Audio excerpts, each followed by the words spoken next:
Magandang umaga. Kasi umaga po dito, alas 6 ng umaga, madaling araw. Magandang umaga po sa inyong lahat. Diyan po sa Pilipinas, magandang umaga. Sa Asia, magandang umaga rin po. At diyan po sa Amerika, magandang gabi. Hallelujah, kompleto po ba? Yes, and katatapos lamang po na anniversary ng South France, and everyone is extending ang kanilang pagbati po sa inyong lahat dito sa ministry na ito. Bago po ang lahat, tayo po ay manalangin. Ama naming Diyos, muli po kami ay nagpapasalamat sa oras na ito, sa pagkakataon na ipinagkaloob ninyo para muli po kayong makarinig ng inyong mensahe. Hinihiling ko po na kayo po ang magtrabaho sa buhay ng bawat isa sa amin na narito na nakikinig. Bagamat kami po ay sa online lamang, pero wala pong hadlang sa aming pagtitipon dahil kayo po ang nakasento sa buhay na ito. Lord, kayo po ang bumabay sa isipan sa amin. Sa lahat po ng aming gagawin sa oras nito, kayo po ang aming guro, kayo po ang magtuturo sa amin. Hinihiling ko po ang inyong malakas na presensya para po nawa mabuksan ang aming mga puso at matanggap namin ng buong buo ang inyong mensahe. Salamat. Ang inyo po nawang dugo ang siyang protect sa amin para po hindi po kami maistot. Sa iyo po ang pasasalamat, sa iyo lamang po ang glory at sa ngalan ng inyong anak na si Jesus. Amen. Okay, so salamat po sa ministry na ito na inyong pinagkaloob para pumuli at magbahagi ng mensahe para po sa ating lahat. Ang ating po pag-uusapan ngayon ay tungkol po sa isang aspeto ng ating buhay na napaka-importante. Ito po ay ang espiritual na paglago natin. Amen? So, lahat naman tayo gusto natin na lumago espiritually sa aspeto ng ating buhay. Paano po natin masasabi na tayo ay lumalago sa ating pananampalataya? Ika nga. Kagaya po ng isang bata, ang isang bata pag hindi po yan malaki kagad. Mag-uumpisa yan ng isang sanggol, bata hanggang sa tatanda. Kagaya din po natin, ang importante po ngayon na ating kailangan bantayan sa ating mga buhay ay ang buhay espiritual. Bilang isang mananampalataya ng ating Panginoon, kailangan po tayo ay malusog. O ika nga ay wala nawang sakit. Kagaya po ng ating katawan, kailangan din po ito na malusog. Walang sakit dahil sa ang isang tao na may sakit, may nararamdaman, may karamdaman, hindi po maayos ang pamumuhay. Nagkakaroon ng hadlang sa lahat ng kanyang gagawin bilang isang tao. Maaaring hindi siya makakapagtrabaho dahil nga hindi po siya physically fit, ika nga. Hindi po siya hindi po siya karapat-dapat na magtrabaho dahil nga mahina nga ang katawan. Kagaya din po na at maaari po din kung lalala pa ang sakit ng isang tao, maaari po magiging stahilan din ito ng kanyang pagkamatay. Kagaya din po sa ating espiritual, kung hindi po tayo maayos sa ating buhay espiritual, maaari din tayo mamatay. Kaya sa isang tao na may sakit, physically, kailangan po niya ng gamot. kailangan po siyang magamot. Di po ba? Sino nga ba ang may sakit na ayaw magamot, na ayaw na maging malusog ulit para po magiging maayos ang buhay, magiging manumbalik ang saya ng buhay. Ganun din po sa isang tao na nananampalataya, kailangan po niya ang Espiritu ng Panginoon para po masasabi natin na makakagalaw tayo ng ayos sa ating buhay, sa ating pakikitungo, sa ating relasyon sa ating Diyos na siyang lumikha sa atin. Saan nga ba, paano nga ba yung ayon po sa ating pag-aaral ng Biblia, ang Espiritu po ng Panginoon ay dito po sa ating puso nakasentro. Kung kaya ngayon ang pag-uusapan natin ay yung puso. Dahil dito po lahat nakasentro ang ating emosyon, ang ating mga kung paano po tayo dito po nakikita sa ating mga puso, ating mga reaksyon, emosyon, kung ano pang mga karakter niya meron ang isang tao. At kung ang puso natin kailangan po na maayos, kailangan po na maganda, our heart should be sound. Our heart should be in a sound state na kailangan nasa ayos na estado. We say the heart should be in a good condition para po masabi natin na kaaya-aya tayo sa Panginoon. Kailangan po ito maging puro. Kailangan po ito na walang bahid ng dumi. Nang sa ganoon ay kaaya-aya ito sa Panginoon. Dahil ang isang tao na madumi, ang isang tao na may bahid ng dumi sa kanyang puso ay hindi po yan nakakaaya sa Panginoon. Paano po yun? Basahin nga po natin ang Biblia para meron po tayong basahan. Dito po sa libro ng Santiago o James, chapter 1, verse 27, basahin ko po sa English.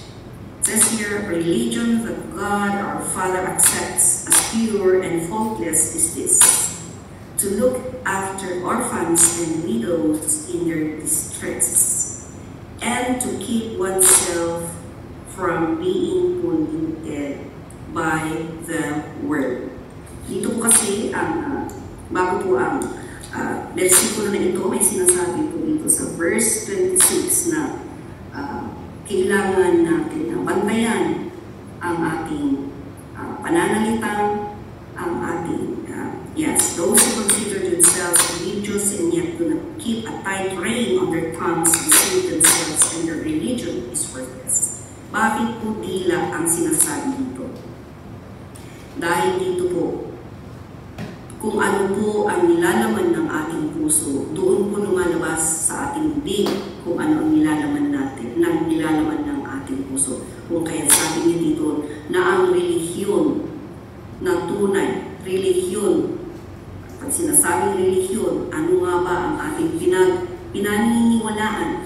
Dahil maaari natin masasabi na we are religious, tayo ay religyoso, deboto sa ating relihiyon, subalit hindi natin nakokontrol ang ating mga dila, ang ating mga bibig sa ating pananalita. O kaya ang mga bagay-bagay na ito ay maaaring masasabi na tayo ay niluloko din natin ang ating mga sarili at ang ating pinanghahawakan na ating pananampalataya ay walang saysay. Kaya ang sinabi niya dito sa verse 27 na kailangan ang ating ilayo natin ang ating mga buhay, ang ating buhay sa polusyon, sa dumi ng mundo na ito. At basahin po natin doon sa Galatians chapter 5 para po natin kung ano yung mga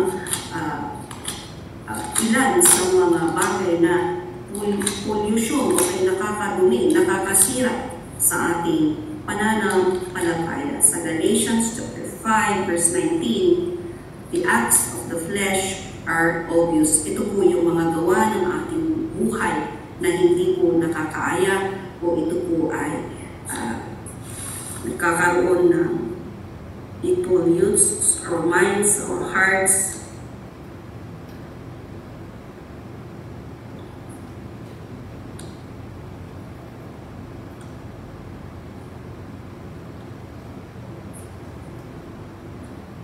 Okay, sorry po. Na nakakadumi, nakakapagbigay ng dumi ang nasa sa ating buhay. Basahin po natin, the acts of the flesh are obvious: sexual immorality, impurity, debauchery, verse 20, idolatry, witchcraft, hatred, discord, jealousy, fits of rage, selfish ambition, dissensions, factions, verse 21, and envy, drunkenness, orgies, and the like. I warn you, sabi po na sumulat nito, as I did before, that those who live like this will not inherit the kingdom of God. Bakit po niya sinasabi na ang mga gawan na ito na siyang nakakapag-pollute o nakakadumi sa ating buhay ay hindi will not inherit the kingdom of God. Hindi po ito, ang mga bagay po na ito ay hindi nakakaaya sa Panginoon ko. Kaya sinabi niya na it will not inherit the kingdom of God. So ang gawa po ng isang tao, hindi lamang po physical. Sa physical po na buhay ng isang tao ay kitang-kita kung ano yung mga gawa natin na hindi maganda, kagaya ng pagiging lasinggero. Hindi po ba kitang-kita pag ang isang tao ay nalasing, iba na ang kanyang pananalita, paglakad, o kaya mga immorality, nakakagawa ng mga immoral na bagay. Pero ano yung mga bagay-bagay na hindi nakikita? Pero nagkakaroon ito ng mga palatandaan o kaya ay senyales ng isang tao nga ay meron ito. Kaya ng envy, inggit. Yan, isa po ito na nakakasira, na nakakadumi sa ating puso. Nakakasira sa ating puri. Nakakasira sa ating puri sa Panginoon. Inggit, ano pa ba ay yung iba na kanyang sinabi noon? Okay. Hindi pagkakaunawaan o kaya ay hatred.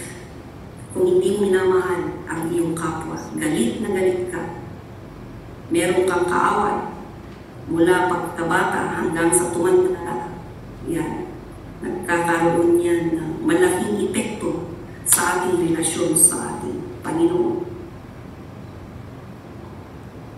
Jealousy,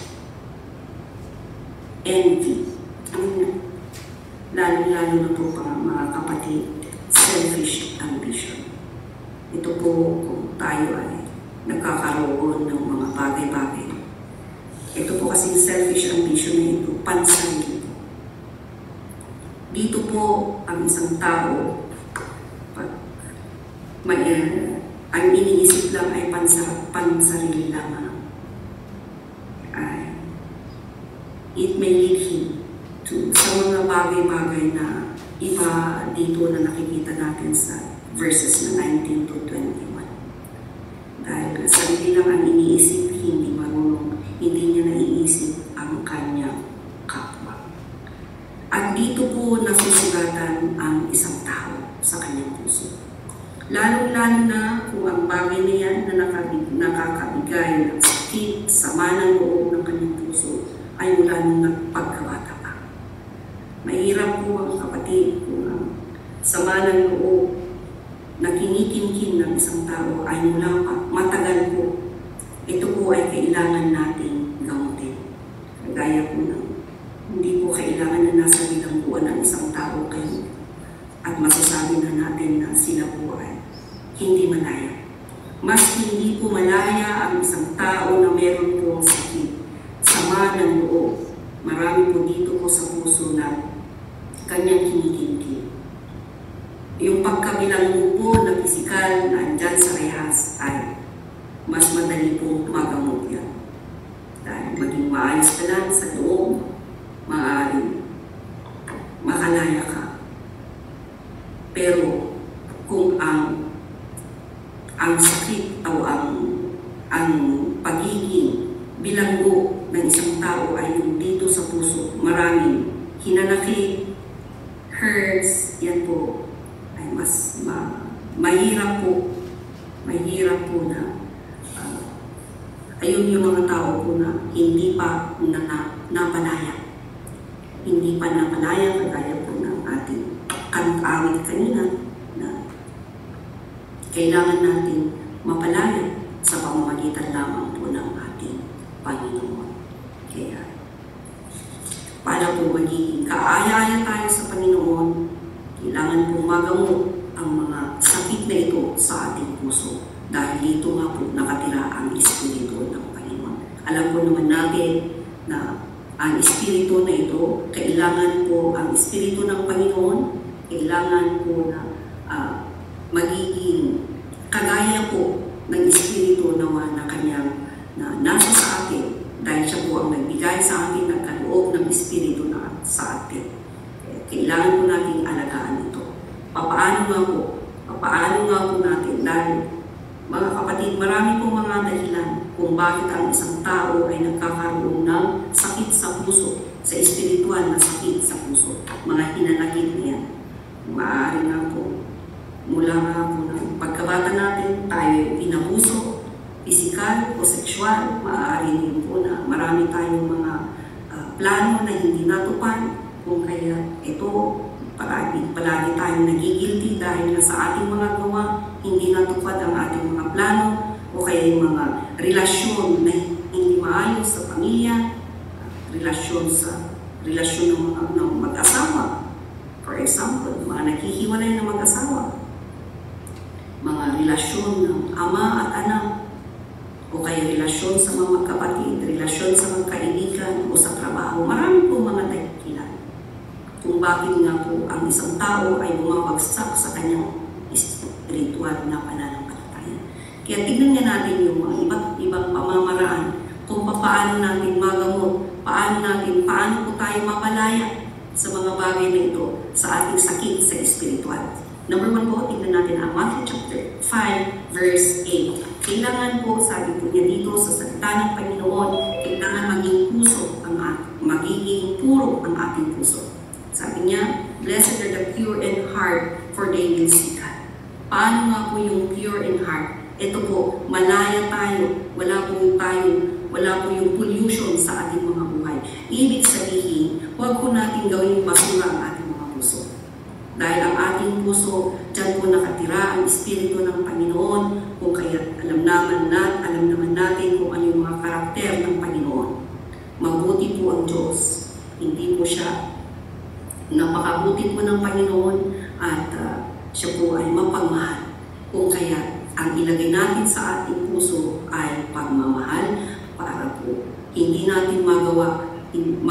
po natin magawang kamuhian ang ating mga kapwa. Amen po ba? So yan, kailangan po maging puro ang puso, pag po natin gawing basura ang ating puso. Number 2, kailangan po natin ang pagpapatawad at pagpapatawad sa ating kapwa at paghingi din ng tawad sa ating Diyos. Matthew chapter 6, verse 14 to 15. Ito po, napakaganda po na prinsipyo ng Panginoon. Prinsipyo ng Panginoon sa pagpapatawad. Sabi po niya, for if you forgive other people when they sin against you, your heavenly Father will also forgive you. But if you do not forgive others their sins, your Father will not forgive your sins. Lahat po tayo gusto po natin na makapunta ng langit. Pero napakalinaw po ang sinabi ng Diyos na kung hindi tayo nakakaayon sa Kanya ay maaaring hindi talaga natin makikita ang kaharian ng Panginoon. At ito po ang isa sa mga bagay na kailangan natin gawin. Mahirap man itong gawin, pero kung kinakailangan, gawin po natin. Magpatawad. Kailangan po natin na patawarin ang mga tao na nakasakit, nakapagbigay ng sama ng loob sa atin. Ito po ang isa sa mga bagay-bagay na kung bakit nagiging napupulyot, nadudumihan ang ating puso dahil ayaw natin magpatawad sa iba. Madali pong humingi ng tawad sa Panginoon, madali lang natin sabihin, Lord, patawarin mo ako sa aking mga kasalanan. Pero kung ang pagpapatawad sa iba, mahirap pong gawin. Pero mga kapatid, kung nasa sa atin ang Espiritu ng Panginoon, madali po itong gawin. Ito po ang isa sa mga pinagpapasalamat ko sa Panginoon dahil I am boasting in the Lord that I easily forgive. I easily forgive. Madali po ako mapatawad. Madali ako magalit. Madaling masaktan ang aking damdamin subalit sa pagpapatawad po. Madali po na nagagawa. Madali ko din po na nagagawa na magpatawad sa iba. Yan dahil. Ito nga po sabi ng Biblia na if you do not forgive others their sins, your Father will not forgive you. Dahil kung hindi tayo magpapatawad, hindi tayo patatawarin ng Panginoon. Kaya kung mahirap man ito sa atin na mahirap sa parte natin na gawin ito, na kung mag-isip-isip na tayo, kung gusto natin na makapunta ng langit, kung gusto natin na magkaroon ng mana sa langit, magkaroon ng buhay na walang hanggan. Magpatawad po tayo. Matuto po tayo magpatawad. Isa pa rin po na pamamaraan kung paano tayo magamot spiritually, kung paano tayo lumago sa ating pananampalataya, healthy, magkaroon ng pananampalataya. Of course, kung wala tayong pananampalataya, paano natin masasabi na tayo ay nananampalataya sa Panginoon? Mark chapter 11, let us read Mark chapter 11, sa verse 22 to 25. Have faith in God, says Jesus. Tuloy po natin. Truly I tell you, if anyone says to this mountain, go throw yourself into the sea, and does not doubt in their heart but believes that what they say will happen, it will be done for them. 24. Therefore I tell you, whatever you ask for in prayer, believe that you have received it, and it will be yours. Verse 25. And when you stand praying, if you hold anything against anyone, forgive them, so that your Father in heaven may forgive your sins. So, inulit po niya. Inulit po niya ang magpapatawad. Pero bago po niya sinabi ito, kailangan po natin na magkaroon ng pananampalataya. Kaya yan sinabi niya sa verse niya na yung mountain, if you say to that mountain, move, it will move. Ano nga ba ang bundok, ano nga ba ang mountain sa ating buhay? Maaari ito yung problema. Maaari ito yung hatred. Maaari ito yung envy, jealousy, hindi pagkakaunawaan, discord, dissension sa ating mga buhay, sa iba, sa kapwa natin. Maaari meron tayo ito. Pero kung magkaroon tayo ng pananampalataya, kung maituon lang sana natin ang ating isipan, ang ating mata, ang ating puso sa ating Panginoon Diyos. Ang problema po nito, ang bundok na ito sa ating buhay, ang bigatin. Kaya po sinasabing bigatin dahil ang bundok po ay mabigat. Hindi po natin kayang buhatin yan. Mabigat po ang bundok, mabigat po ang, kaya sinasabing bigatin ang ating mga problema. Maaari ito mawala sa ating buhay kung meron tayong pananampalataya. At kung tayo ay mananangin, at kung hindi tayo magdududa, maaari sagutin tayo ng Panginoon. Ay hindi maaari, talagang sasagutin tayo ng Panginoon sa ating pananalangin kung meron tayong pananampalataya na buo na walang pagdududa. Amen? At isa din po sa mga pamamaraan kung paano tayo magkaroon ng malinis na puso, kung paano magamot ang ating puso ay dito po sa Malachi chapter 4 verse 2. Tignan po natin kung ang sabi ng libro ng Malachi. But for you who revere my name. Ano po ba ang revere? Honor. Honor you. May pagkatakot sa Diyos. The Sun of Righteousness will rise with healing in its roots. And you will go out and follow like well-fed cows. Magkakaroon po ng laya, magkakaroon po ng gamot. We will be healed. Ano nga ba ang ating pinagdadaanan? Ito po ay mapagtatagumpayan natin dahil po meron tayong takot sa Diyos. We revere the Lord. Paano po natin masasabi na ito po yung honoring the name of the Lord, having fear of the Lord. Matakot po tayo sa maaaring gawin ng Panginoon sa atin. Kung kaya rin nirespeto natin siya, atin pong sundin kung ano ang kanyang mga utos. Kung kaya sinabi niya na magpatawad tayo, patawarin natin ang ating kapwa, nang sa ganun magkaroon tayo ng laya sa mga bagay-bagay na andito na sa bigatin na yan, mapapalaya tayo sa ating mga bigatin, sa ating mga burdens, sa ating mga problema. And you will go out and fall it like well-fed cubs. Parang tayo, busog na busog tayo. Well, hindi po natin masukat kung anong kaligayahan nga po ang magkakaroon tayo kung malaya tayo sa mga bagay na ito. Mga kapatid, ito po ang aking maiiwan sa inyo sa oras nito dahil alam po ninyo dito sa convention ay dito sa anniversary nito. Ating-ating pong natutunan sa buong araw ay tungkol sa pagpapatawad. Pagpapalaya, magiging malaya na pamunuan, magiging malaya na pananampalataya, malaya kay Kristo. Malayang magpurit dahil na malaya sa mga pagkakabihag ng demonyo ng kaaway sa ating buhay. Dahil nga po dito sa mga karakter nito, dahil nga po dito sa ating kung paano natin how to respond, kung paano tayo mag-responde sa mga sitwasyon ng ating mga buhay.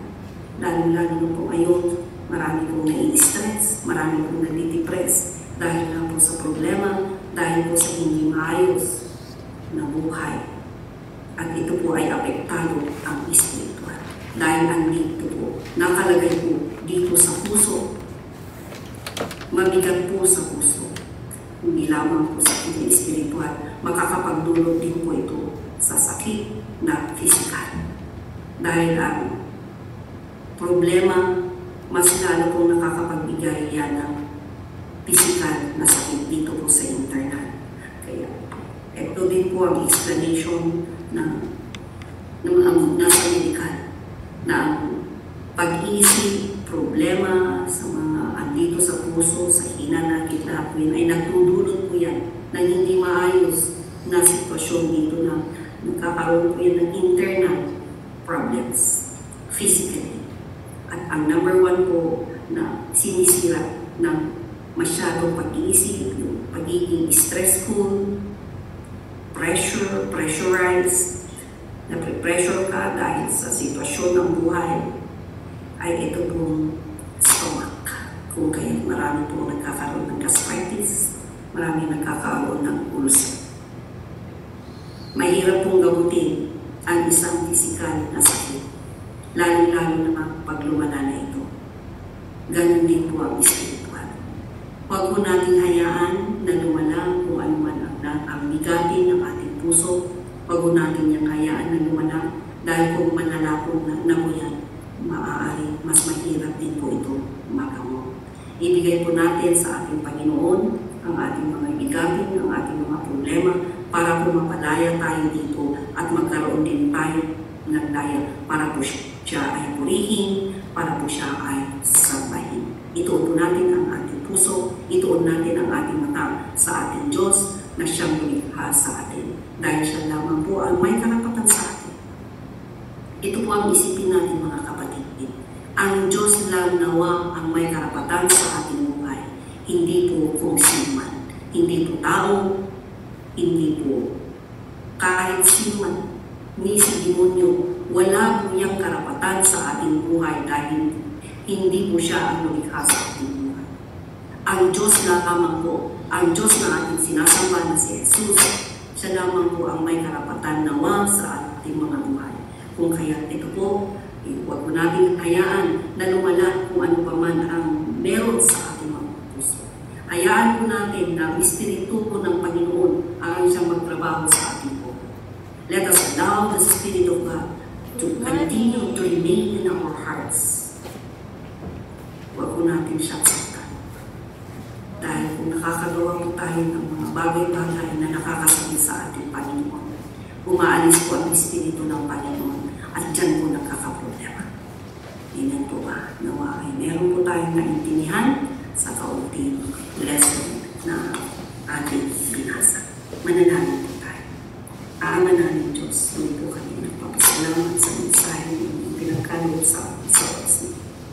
Lord, hayaan mo naman ninyo na ang inyong Espiritu ang siyang manahan sa aming mga buhay, sa aming mga puso. Nang sa ganun ay magkaroon po kami ng healing. Magamot nawa ang aming mga puso sa lahat po ng aming mga bigatin, lahat po ng aming mga hinanakit. Nawa po sa pamamagitan ng inyong Espiritu, magamot ito sa pamamagitan din po ng aming pananampalataya. Dahil ito po ang inyong salita. We cling to your promises, Father. We believe in your word, Lord. Kailangan po, sa inyo lamang po kami naniniwala, sa inyo lamang po kami sumasanggan, sa inyo lamang po kami nakadepende sa aming mga buhay. Dahil kung wala po kayo sa aming mga buhay, ay wala din po kami. Salamat, Lord. Kasi po ang papuri, kasi po ang gloria, sa ngalan lamang po ng inyong anak na si Jesus. Ito po ang aming panalangin. Amen.